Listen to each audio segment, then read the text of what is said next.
So he was the lead singer for Journey from 1998 to 2006, recorded 3 successful albums with the band, and was a major part to bring the song Remember Me from the soundtrack Armageddon to 7 times platinum status. He was also nominated as Best Debut Male Vocalist in 1992. It is my honor to bring you one of the hardest working musicians around, everyone, Steve Augeri. Hi, Steve.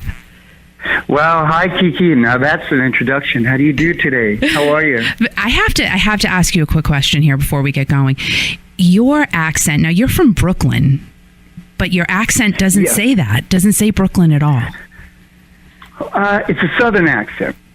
It's a Southern accent because I was born in South Brooklyn, you see. Oh, well, you know, I don't know why. I get that. I hear that a lot, and you know what? I think I weigh every word. Before I start shooting my mouth off and say the wrong things, I hesitate, and sometimes it creates a bizarre accent. I don't know what that says, but there it is. That's the best I can explain it. Well, I love it. And you were born and raised in Brooklyn, and the music of your choice in your home, from what I understand, was Sinatra, country soul, and R&B. And you also studied classical music in high school. Tell us about that transition from the softer music to rock and roll. Well, I'm a child of the 60s. I was born in 59, but listening to music and getting my education was over the radio. And back then, it was pre-FM, or at least the explosion of FM. So everybody listened to the AM radio, and it was always before school. And I remember just listening to all the greats, Smokey Robinson and AM back then. You ran the gamut. You played all sorts of music. It wasn't just one genre. It was all genres. And I think we all got a great education back then on all types of pop music. And because they really played everything from Glenn Campbell, to the Jackson 5 and on and on and on. And of course there was always Sinatra being played in the house, and Dean Martin, the whole Rat Pack.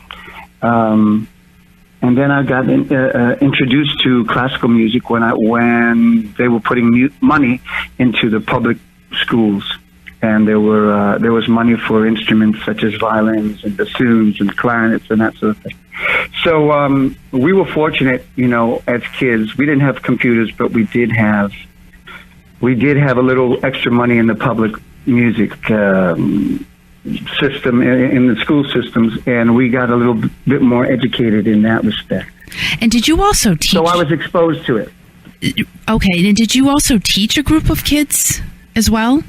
Well, and then I was fortunate enough that the very same music teachers that taught me in these schools, I was fortunate enough to go on to get a wonderful scholarship for a great summer camp upstate New York called Frenchwood's Festival of the Performing Arts. And I had about 3 years on scholarship. And then I worked, eventually wound up working and teaching children and being the director of what they called the Rock Shop. And it was pretty much pre-School of Rock, if you will. And it was pretty wonderful to have children from 6 to 16 and develop these kids and put them in rock and roll bands and have them perform. And it was a blast. And working with the kids always stayed with me. And to this day, I'm a dad now to a 28-year-old, but kids always give me a twinkle in my eye. And it's rock and roll keeps us young, and I guess we're all still kids because of it. Oh, absolutely. Now, in 1991, you had an album with your band at that time, Tall Stories. And this band started after you were looking for a guitar? Yeah, New York City, and that was, I guess, the early 80s or mid-80s. There was a wonderful street. It was a magical street for all the kids that came to the city. It was 48th Street, and it was lined with guitar store after guitar store after guitar store.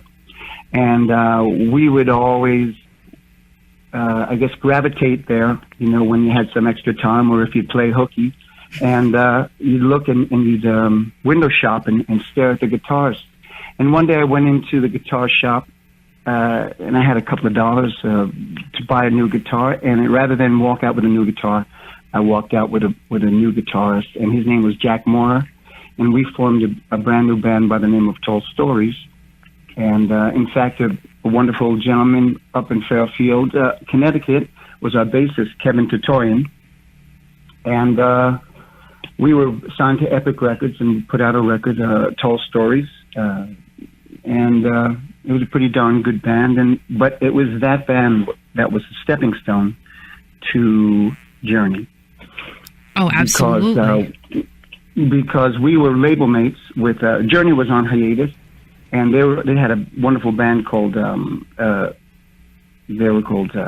English. John Cain, let's think. John Cain, Neil Sean, Dean Castronovo, and we were label mates.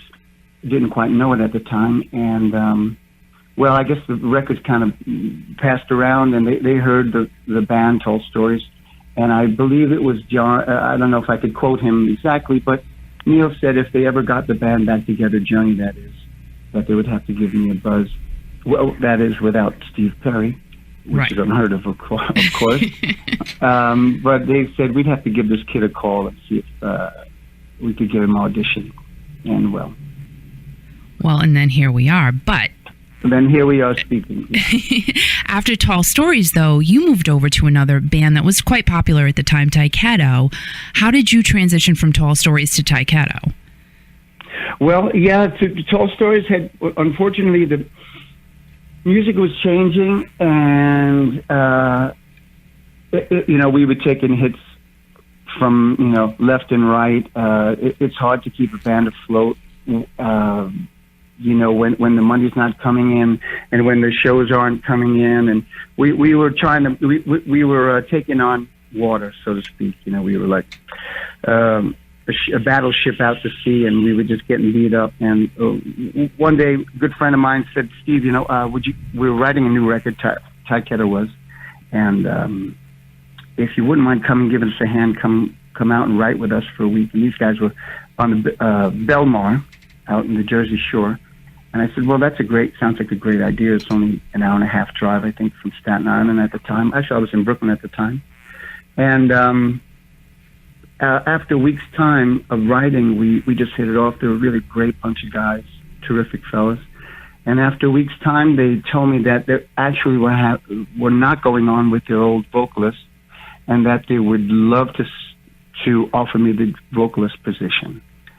And it was kind of a surprise to me, but Tall Stories was on the rocks, and these guys were fresh and new and exciting. So I happened to join this wonderful band called Tyketto, and we released a record called Shine. Right. Great record. Well, it was a great record. It was what was great about it. It was that we wrote it in a week, and it was honest and fresh. And it was the style that we wanted to do at the time, which was not at all anything reminiscent of a Tyketto record, but it was something that was honest and true. Unfortunately for myself and the band, the Tyketto fans did not embrace it because it was not of their same. It wasn't in the direction they had always been going. But that's the way it was. That's the unfortunate truth. But again, there was a stepping stone and a very, very strong learning. It was a learning curve and a lesson to me to teach me that when I did finally join Journey, that when it comes time to be put in a position, you have to respect the fans and the music. And so when I did have that wonderful chance to sing for Journey, that's exactly what I did, and I did with the band was I respected the sound and the legacy, and I think that's what we did going forward with Journey when I finally did work with them. Oh, sure, absolutely. But you were with Tyketto. You released a couple of albums with them, and then you and your wife welcomed your son Adam into the world, and times changed for you. You said, I think it's time to be with my family. So what was life for you then? Well, yes, it was absolutely true. as well as it was time to pay the bills and put food in everybody's mouths, put food on the table. So I had a lovely relative of mine who worked for my cousin Valerie worked for the Gap, and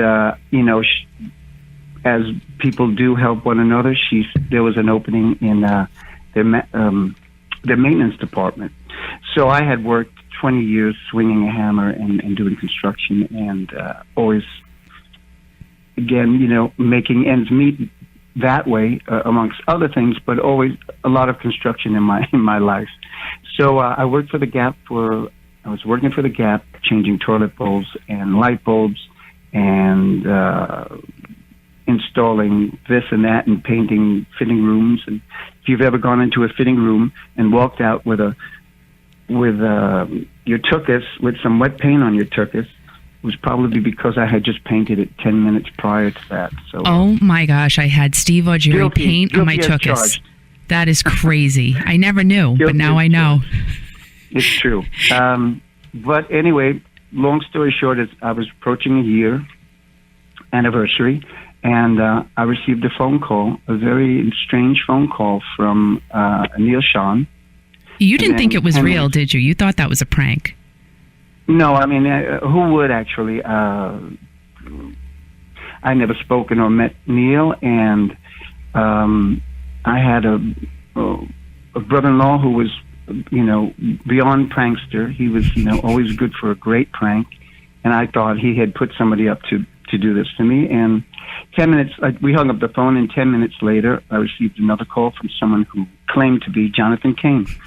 And same thing, we're wondering if you were looking for vocalists, and we're auditioning. We wonder if you might want to come out and if you consider it. And of course, I didn't want to seem a fool and say yes or no. I just said, yeah, well, that's wonderful, and thank you very much, and of course I'll consider it.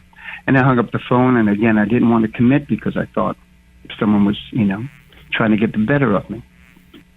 And lo and behold, it was a young man, a Brooklynite who now resides in Boise, but at the time was living in San Francisco Bay Area, who was working with Neil Sean as a producer and guitar tech, et cetera, and he put my name into Neil's ear and circulated a tape and gave it to them, gave them my music. And then it was then when Neil said, hey, this is the guy we were talking about from Tall Stories, who said if we ever needed a vocalist, this is the guy we should call. And was it the song Wild on the Run from Tall Stories that made them call you?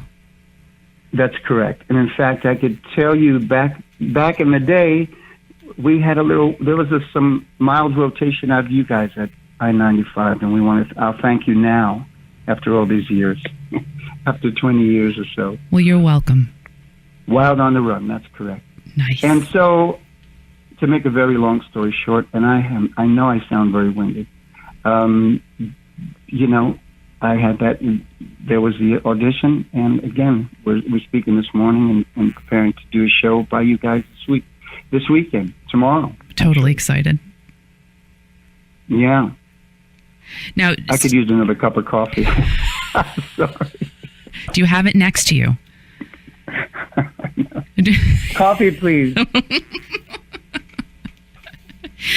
So now you're on tour with Journey. I mean, like the biggest turnaround story, really, I would think, of our decade is you going from the Gap to now you're the fourth lead singer of Journey. You replaced Steve Perry, and honestly, I have to tell you, I never knew you were number 4.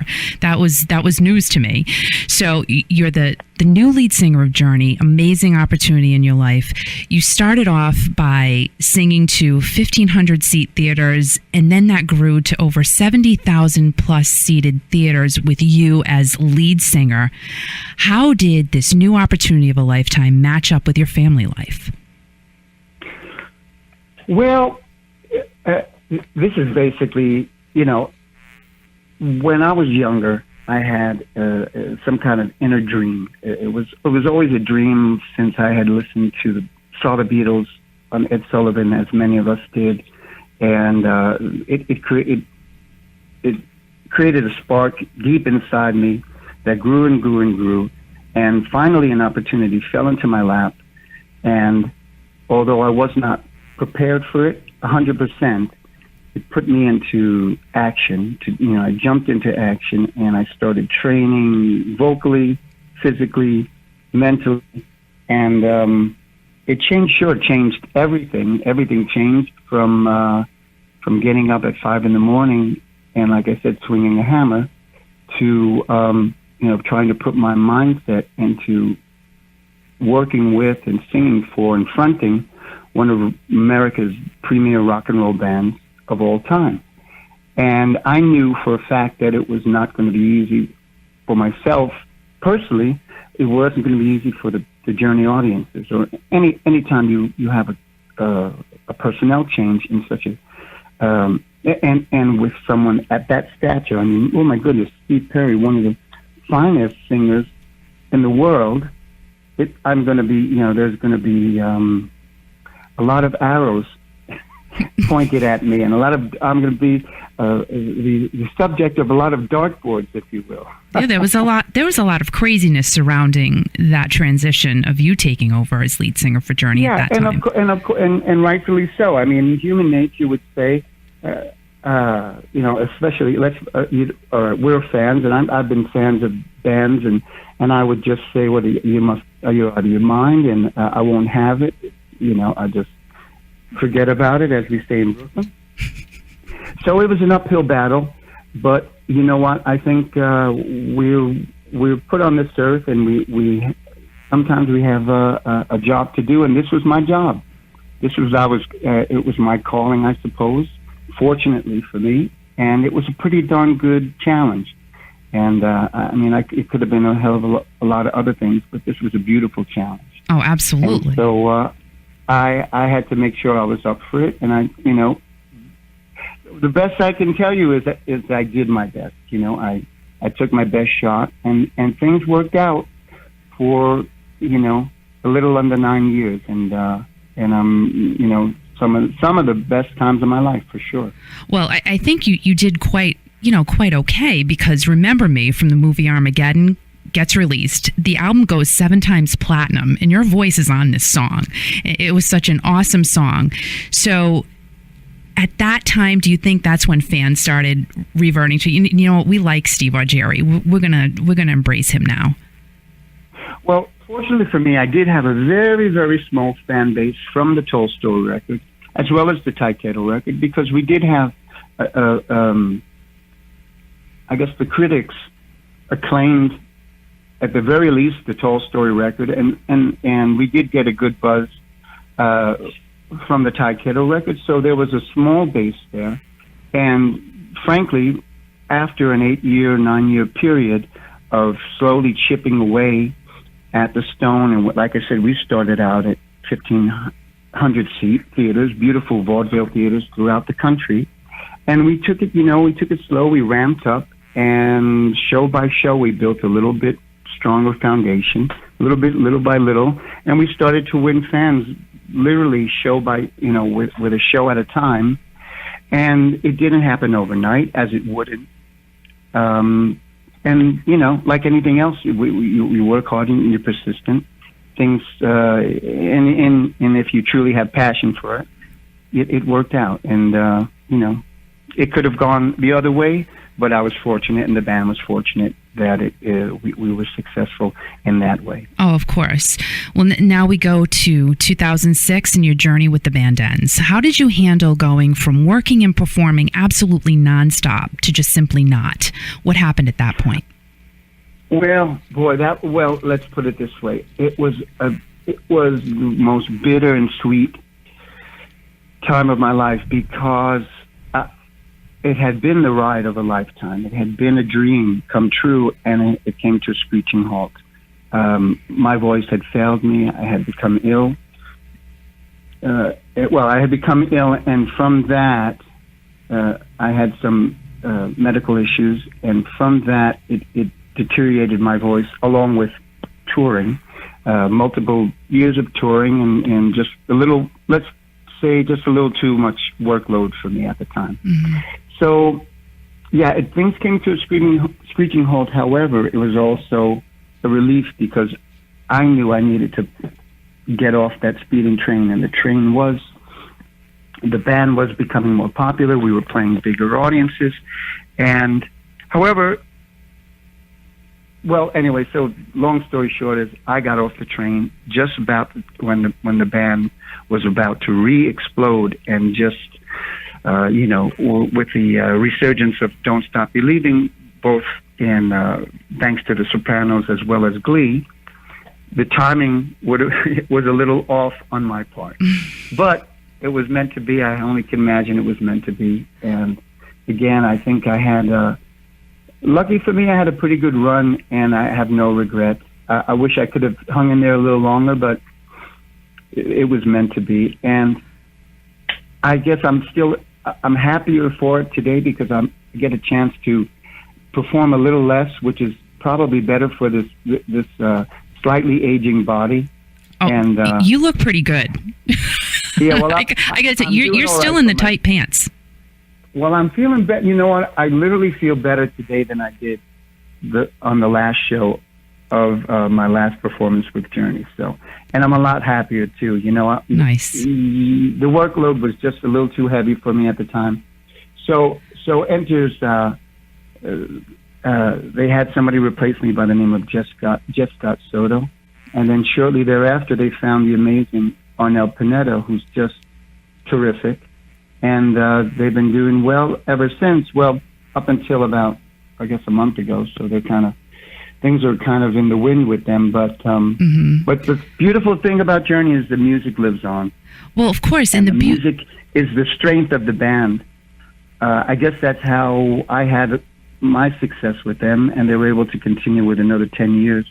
Oh, absolutely. Arnel is because the music is the bottom line with them, and you can't deny these hits after hit after hit after a song that just tugs at your heartstrings, and that's what people love about the band. Oh, absolutely. And first and foremost, right. And you talk about meant to be, then the Steve Augeri Band arises. So how did you create that? Well, I guess it was inevitable that my voice would, well, I guess it wasn't inevitable. I was fortunate enough that my voice did rebound and recover. And it was shortly thereafter that I was invited to a show to see, oh darn it, what was the name of it? Not School of Rock. Oh, this is embarrassing.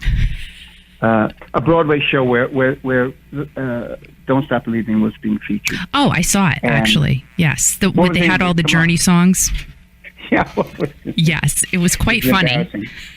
Well, if we remember it, we'll come back to that. So there was an after party that I was invited to. My wife and I attended the show and then the after party. And lo and behold, there was a wonderful band by the name of Evolution, who was a Journey tribute band. And it was actually an acquaintance of mine, this fellow Hugo, who is a spitting image of Steve Perry as well as vocally. And they called me up to do a song or two, which I did. I got up and sang, I think, at least one song with them. And after the show, we got to talking with the band, and one of the fellas pulled me aside and said, "Listen, Steve, if you're ever looking for a band, well, we're here." And I kind of scratched my head. I thought about it. I said, "Oh, that's great. Thank you very much." I went home and thought about it the next day. And I said, "Well, wait a while. These guys are already, the train is already left us. They are already in motion. They know all the material. They sound great. Maybe I should give them a shot." And lo and behold, I gave them a shot, and they've been working with me ever since. I think it's 6 years now. Nice. Very nice. And they're wonderful, wonderful guys. Adam Holland, Gerard Zappa, Craig Pullman, and lately, at the time, it was Mike Morales on drums, who's now playing drums with Dennis DeYoung, fantastic drummer. But now we're working with two great drummers, one by the name of Rodney Howard, who we're borrowing from Avril Lavigne. He'll be with us this weekend. Wow. At the Woodstock Fair. And our usual drummer is a fellow by the name of Tobias Ralph, who plays with Adrian Ballou. the Adrian Ballou Trio, he's played with Bowie and Tom Tom Club and Talking Heads. Oh my goodness! And he's just tremendous. And King Crimson. So I surround myself by talented musicians, and they make me look good. I think you do a great job doing that yourself. But now, Steve, it's as simple as that. When you're singing the Journey songs, because you do a whole set of them, what piece of you is going into those Journey songs? Well, you bring, if you live a nice, good, long life, you pick up a lot of things, you sponge things along the way. And I've a good writer or anybody who experiences life, you pick up life experiences, and you listen to great music, and you take all the little good parts of all those great songs you've heard all your years. And when every show that you perform, no matter what song you're performing, all those other little things you've learned, those little lessons, you put into your music emotionally, and I think they kind of come out both in the Journey songs. In other words, you form a style. You have a certain way you convey a song. That's why you can have 10 singers sing one song, and they have a little personality. So of course, I guess I developed, finally, after all these years, you develop personality. And again, you stay within a framework of Perry-esque and the Journey-esque sound, but you give a little bit of your personality. And so you'll hear that tomorrow at the Woodstock Fair. And you'll also hear, we like to surprise folks and put a little surprise here and there in the show. Nice. As well as we'll do at least one of our own songs tomorrow. While it's still summer and summer's still holding on, we have a very summer song called Riverside. We're going to do that tomorrow. Nice. Before the season changes, and we do another song in the set. We don't want to bore anybody. We don't want people to walk away during the show, so we only give them one of my own songs. I don't think you'd be boring we hope you anyone. enjoy it. We hope you enjoy it. It's a nice summer song, and like I said, summer's holding on. I think as long as the weather holds out tomorrow, we're going to have a great time. Oh, no, it's going to. I already told it to, so it definitely will hold out. But, Steve, you're touring nonstop with the Steve Augeri Band, and literally 2 days ago, you were in Trinidad. Tomorrow, you're going to be in Woodstock, Connecticut. And going back to Trinidad, you were with the Rock Pack. Bobby Kimball of Toto, Greg Rowley of Santana, John Payne of Asia. He's going to be opening for you at Woodstock. Mickey Thomas of Jefferson Starship, and oh my goodness, Lou Gramm of Foreigner has even appeared with you. Who was the brainchild of the Rock Pack? Well, I'm glad you asked this, because John Payne, who we've developed a great relationship and friendship over the last year, had this brainchild to put together this touring concept of getting together. I mean, it's an old concept. They did this back in the 50s when the rock and roll shows used to go on. They'd have a house band, they'd have a couple of singers come out, different artists. And so it's kind of the same thing current day with no less than Lou Gramm and Mickey Thomas and Greg Rowley. And we've had Fee Waybill from The Tubes on occasion, Bobby Kimball from Toto. And the great thing about the Rock Pack is it's just packed with hits, and as he said, hit after hit after hit. And boy, we had such an amazing show down in Trinidad, of all places, to bring a rock and roll show, and it was just wonderful. It was steamy and hot and humid and tropical, and it was just beautiful. It was perfect weather for singing. Well, I think everyone's... Yeah, I'm sorry. No. I just really, I know fans are hoping that you bring this Rock Pack around, because I would love to be a part of that show. I mean, I think this is what fans want. Well, I'm sure we will. Well, I'll tell you what, tomorrow you're going to get a piece of it, because John is a former singer of Asia, and I think he was with Asia for 15, 16 years. Crazy. And you're going to hear the music of Asia as well as Journey tomorrow. And he's just put together this great package, and tomorrow you'll get a taste of it. But when it comes back to the New England area, and all the 95 listeners. I hope you guys all come out and see that, because you won't believe it. It's really wonderful. No, I mean, I think it's over 2 hours of tremendous music. Yeah. Yeah, we need to have it. we need and to. John will be there tomorrow with the Rock Pack band, who are just brilliant and just a great bunch of guys. And there's going to be two really great bands on stage tomorrow, and I'm just happy to be part of it and looking forward to playing for you guys. And we're totally happy to have you here. Just one more thing. Things are going to be winding down for you after this. What does Steve Augeri do in his downtime? Well, I think I've been fortunate. This year has, since I've formed my band about 6 years ago, every year has just gotten stronger and better, and we've had an opportunity to go out and play more and more places. And starting to get around the world, Asia, and well, let's see. The end of the year, we're going to be in South America in October, and this is our second time this year, frankly. So I've been lucky. I've been blessed in that respect, and it's you get an opportunity to do what you love to do, and the demand is still there. You do it, and you enjoy yourself, and you don't ask questions. So no questions. no more. Just go out there, have a good time, and my job, apart from enjoying myself, is to give what little gift I have to share it with you guys, and it's the best job on the planet. That's all I got to tell you. Well, come out and perform for you guys. We're truly blessed to have you performing for us, and I cannot wait to see you perform in Woodstock tomorrow night. John Payne of Asia opens for you at 6:30. You start at 8 with tons of Journey songs. Welcome to the area, Steve. We look forward to seeing you, and thank you so much. Thank you, and there's going to be a couple of great local bands as well, so if you're out there early, make sure you catch them too. Because we were all those young guys as well. That's right. If you're there, please come out and say hello to us. We'll do the same. We'll stick around after the show and sign autographs and take pictures, and we love to meet you as well.